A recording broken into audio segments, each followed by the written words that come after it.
Ano ba yan? Iba na yan, yes, friend. Hindi na yan infatuation. Hindi mo na siya happy crush. Hindi mo na lang siya basta fantasy. Umaabot na siya sa panaginip mo. Ala, oh, nakangiti. Baba mo muna yan. Huwag mo na ipakita yung ngipin mo, nakikita ko yung tartat. Mga yes, friend, I am back. It's me, Ganda Wanda. Dito pa rin sa 101.1 Yes FM. At ang chika sa akin ay talagang tinodo mo na raw ang pagkadilulo mo. Ano tong naririnig ko? Akala ko ba hanggang IG crush lang? Akala ko hanggang happy crush lang. Bakit parang hinahanap-hanap mo na siya? Ha, iba na yan. Sinasabi ko sa'yo. Pero paano nga ba natin malalaman kung nag-level up na ang nararamdaman mo para sa isang tao? Marami, no? Marami talagang factors or signs para malaman mo na, ay, okay.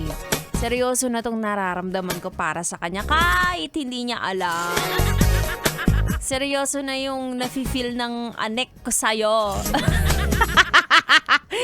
Ng puso ko sa'yo, ganyan. Di ba may involved ng puso? Pero para sa akin, isa sa mga senyales kapag seryoso na ang nararamdaman ko, kapag kaya ko na siyang ilagay sa emergency contact. Diba? Ibang level ng pagka-seriousness.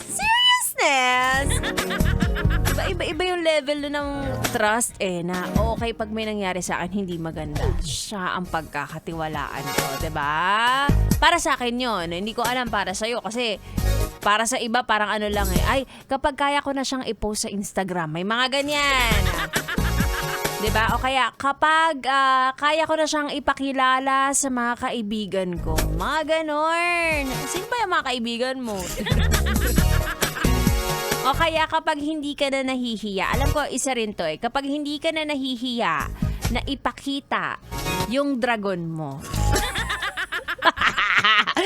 Yung ugali mo, oo, lahat naman tayo may diba? May positive and negative, may mga flaws din tayo. And vice versa kapag kaya mo na rin ipakita, or kaya niya na rin ipakita yung dragon niya sa'yo. Magpakitaan na kayo para magkaalaman na kung seryoso talaga kayo sa isa't isa, di ba? Hay nako, sige na nga.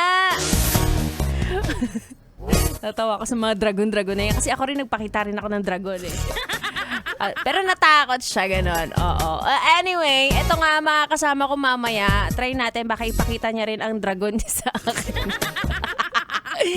B-boy.